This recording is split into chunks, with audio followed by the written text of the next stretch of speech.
Hey, what's up everybody? Captain Foley with you. Today I'm doing something a little bit different. I've had a few people request that I do a review of my wand company universal remote control phaser.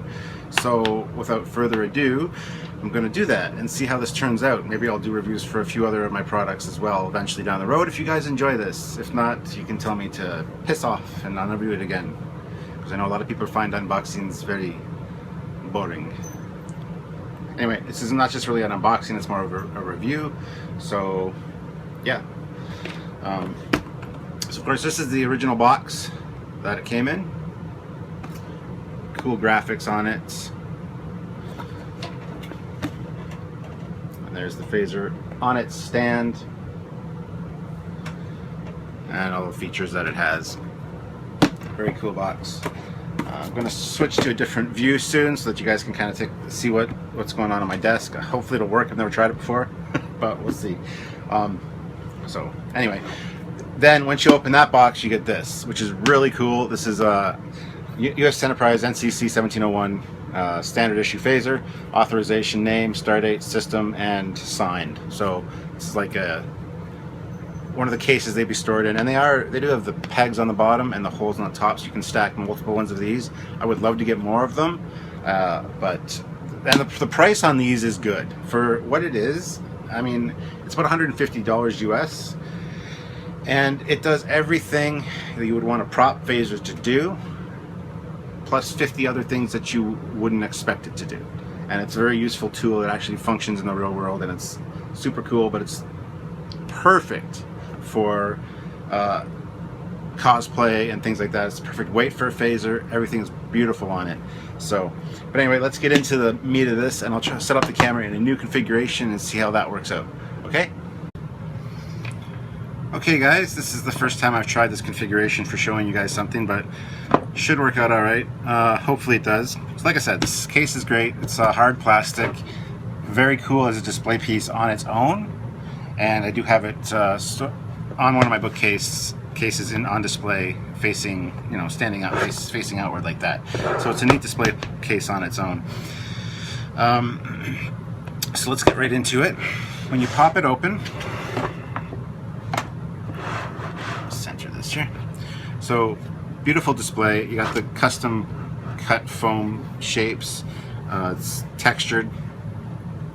And of course we got the different components here. We got the handle, we got the phaser one, we've got this thing, which I'll show you what it is in a second, the stand, and the main body. Now this, if you take it out and take a look at it, I don't know if it'll focus on there. Focus.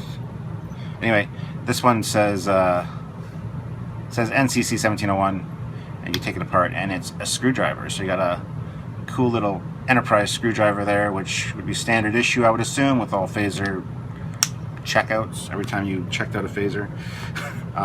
This is the stand for it, which also, it says the USS Enterprise standard issue phaser on there. And this is magnetic. This is the USB charging cable to charge the phaser one, which we'll get into a little bit later.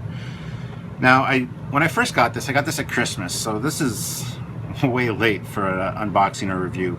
I started filming a review and it didn't go so well. I kind of, but I figured, people have asked for it, requested it ever since I got my Star Trek Phaser 3 phaser in the mail, which wasn't much of a review. It was just kind of looking at it, unboxing. So, but I've had requests to do this. And I know that my friend Dave Lewis, he wants to get one, and he's actually been using the Art Asylum ones repainted, which I'm actually going to bring one in a minute after this is all assembled to show you some comparisons between the two. So, but yeah, Dave, check this out. This is it's awesome. This is well worth the money, and yeah, I hope you enjoyed this video. So anyway, first thing we're going to do is we're going to pull out the main body. So there you see it. Sorry if this light's a little bright, but it's just how my desk is set up. So this has, of course, the little push that in to release the phaser one. It's got the connectors. this part actually, when you rotate that, gets longer or shorter, as the case may be. So there's a bunch of different configurations that you can have it in. I usually have it about halfway, as I think that looks the best. In here, we'll actually get to this a little bit later, but I'll show you real quick. If I can get it out, there we go. There's actually a dilithium crystal in there. Well, they say it's a dilithium crystal. Obviously it's not, but... And when it fires, that lights up as well. So that's the power of the unit, of course. So that's the main body there, and they've got the great, these are metal fins on the back, and of course your mode selector right there. And you got your handle, which has a long screw that's magnetic, so it doesn't fall out. 2 little clips, and then you screw it into the base, to the main body. This has got a good weight to it. This is where most of the weight is on this phaser. It's a solid metal piece.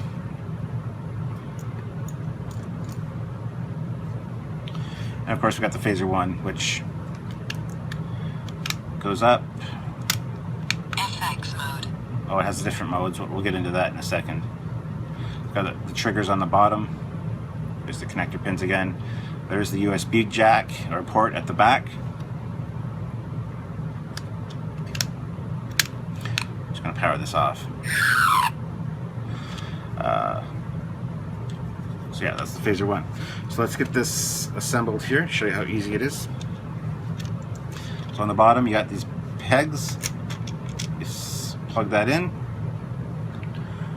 Pull out your, pull out your Starfleet issued Phillips head screwdriver, or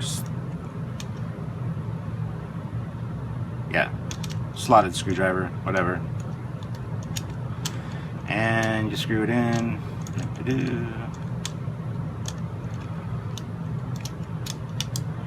And it screws in beautifully, perfect fit. Everything on this is so well balanced and fitted together. It's amazing. Let's get it on good and tight there. Okay, so that's that on. Now we get to close up our little screwdriver and put it back in the case. So there you have it. There's the handle attached to the main body. Now of course you take your phaser 1 out and slide it into position and lock it in. And there you have it, the completed phaser, hand phaser. Great color on this, no need to repaint anything. Beautiful, beautiful design, and the weight is perfect, like I said. So what I'm going to do is move this case out of the way right now. Put that over there.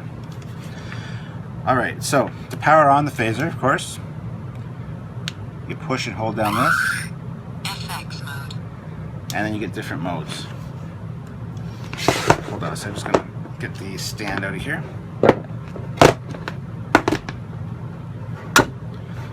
So, powered on into effects mode. Turn this way, I guess. And you can put it on the stand that way, or if you're feeling adventurous and want a different look, you can of course go that way too, and it stands perfectly. It's very sturdy, it won't fall over or knock off. So it's also we're showing you guys the phaser instructions. It's a beautifully done instruction booklet. I'm just going to put the phaser over here for right now. So you have it. Instructions for use, universal phaser remote. It tells you all the gesturings you can do with it, which we'll get into in a little bit. How to program it. You know, the mode selects, phaser 1 or 2 trigger buttons, what they do, adjusting the volume, you know, things like that. So this, it shows you the main assembly, which we just did. Right there. Feel free to like pause your screen or whatever to read this. This shows you the USB charging port going in. It shows you how to use your screwdriver in case you don't know. The trigger button. And then, so if you fold it out like that, that's the complete instructions right there. And on back is the most beautiful. I've considered putting it on my wall. It's so beautiful. Picture of a phaser. A planetscape in the background. That's just incredible artwork. So they really, as John Hammond would say, spared no expense to make this, and it's such an amazing looking piece of Star Trek property. Property? I don't know, props. Anyway, so we'll bring this back right now. So you have it.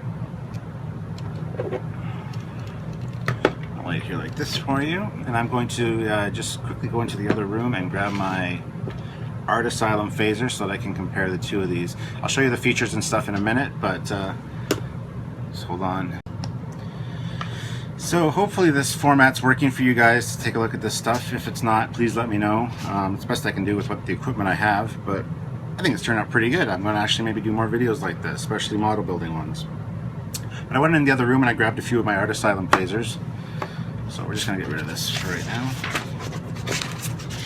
So I got this one with the kind of a coppery handle. Now, I got these years ago and I didn't like the solid colored handle, so I just put a stripe down with actually magic marker, which I should actually paint them a little bit better, but because they also have the white handle phaser one, or phaser, sorry, hand phaser. Did the same thing with it. So if you compare these, we'll take this one out of the picture for right now, and we'll just compare these two. Almost identical. There's really not much difference. I mean, this doesn't have the white along the edge of the phaser one like this does. Other than that, the finning is all correct. This one is plastic, of course, and it's not. It's colored silver. The handle on this is where all the weight is, like I said, but it's the same size as this, same dimensions. Go here and you'll see that the Art Asylum phaser one is actually, I'll do it this way maybe, actually a tad longer than the Wand Company release. But then again, with the fact that you can extend this nozzle, it kind of negates that. So from the back, very identical. They did a great job. This sticks out a little farther in the Art Asylum one.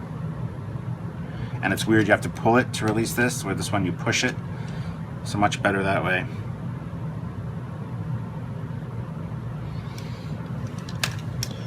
So yeah, bottom about the same. The Art Asylum one's a little bit narrower, but so I'll set that there for right now. This seems kind of too bright, but I can't really tell with, we'll see. I need this lighting for my when I do my regular videos. I might have to change that for the next one, so I apologize if it is too bright. Anyway, so there's also another one of my favorite phasers is undoubtedly the Playmates phaser from years ago. Now this is a much thicker version. I actually prefer it. I've got to say, the thickness of it is just more rugged, more sturdy. It's got a few different settings, of course. Here, let me try changing this light up a bit so it's not so bright. There we go. Maybe that'll work a little bit better for you guys. Hopefully that's better. So yeah, I prefer this one a little bit because it's thicker, it's more meaty. The phaser one doesn't separate, of course, but I mean, for ruggedness, I think the Playmates is definitely the way to go. You can knock it around, you're not going to lose your phaser one, you're not going to break much off of it. These are a little more dainty. But anyway, back to the phaser remote here. So, in the instructions, it gives you all your options. The way to turn it on. Oh, hold on. One thing I should do first. Let's pop this. And pop one of the Art Asylum ones so you get a good comparison.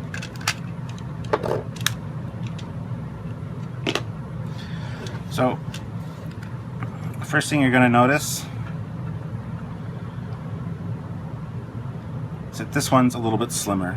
This one's got the silver along the side, the silver trigger. The trigger's a little bit smaller on the Wand Company version, and it's got CP and FX in there, which is control mode, practice mode, and effects mode. And this just has the numbers. Now they both have the dial that you can turn to raise the targeting sight, as it's called. This one is quite a bit more substantial when it raises. Other than that, they're pretty much identical.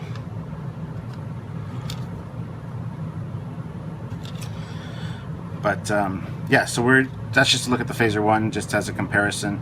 So I am just going to reassemble this, and I'm going to show you some of the functions that this thing has. Just hold on one second. Alright, so I just turned that light off altogether, and that actually makes it a lot better. You can see a lot better. There's no reflectivity. So I apologize for that in the early video. I don't want to have to go back and re-record this. But anyway, we're going to take a look at this and see how it works out. And yeah. So anyway, like we said, you got different modes. You got effects mode, practice mode, control mode, blue memory bank. Now, control mode, you can control up to 4 different things with this, 4 different TVs, whatever. So there's different modes. There's blue control mode, yellow memory bank, red memory bank, and green memory bank. I prefer blue. I love the look of the blue on this phaser. It looks really spot on and cool. Effects mode is what it's going to be in most of the time. Now, there's so many features on this thing, I just don't want to bore you guys to death with it. So let me just take a quick look at the instructions and pick out some of the best things, and we will show you what this thing is capable of. Beautiful weapon. I mean, oh, I want a thumbs up. Thumbs up. There you go, thumbs up. Yeah. Alright. So, what we're going to do, turn the indicator to 0, pull the trigger, nothing happens. You get a click. Okay? Turn it to mode select 1. Get like a stun effect. Mode select 2. I like a standard phaser, but it's got a green white glow to the emitter. It's also worth pointing out too right now. I take this piece off right there, and you see the lithium crystal in there.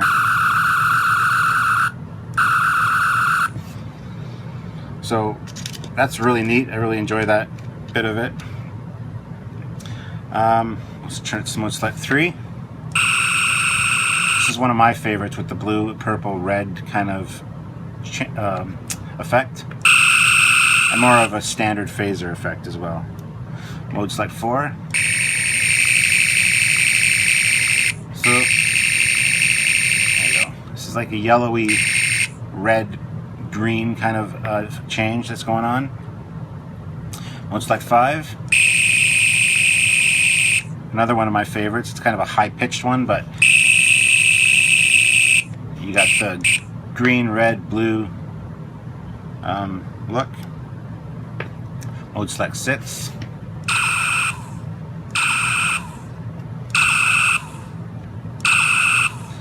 Got that kind of a sound effect going on with the red and white pulsing.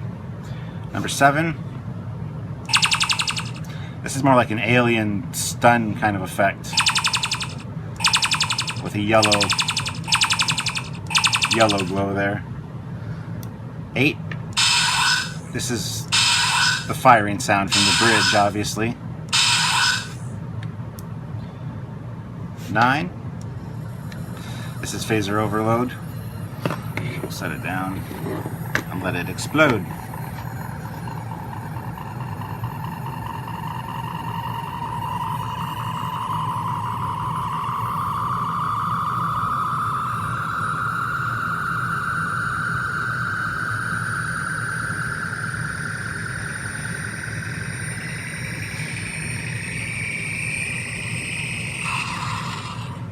And interesting enough, the light didn't stay on for that. The light's supposed to keep glowing more intense. And it goes from a red to more of a white or a yellow, and then a white glow. You can see that too well in there.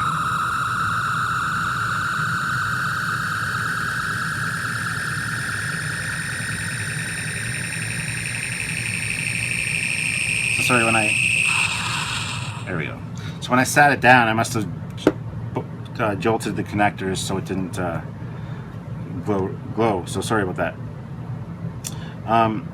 So yeah, I prefer it usually on number 3 or number 5 personally. We're gonna put back at number 3. Now it's also gesturally based, and we're gonna get into the gestures right now. That's what controls your TV or whatever you're controlling with this. But actually, before we get to that, what we can do too is whatever mode you have it set on. So let's say it's 3, which is my favorite. Right? When you just...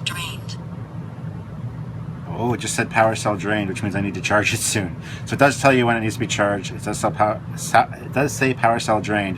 Hopefully I can get through the rest of this video without it dying. But whatever mode it's on when you take it off, the phaser one, it'll stay on that mode. And it has different lights for each mode. But I'm not going to go through all those. So reconnect it.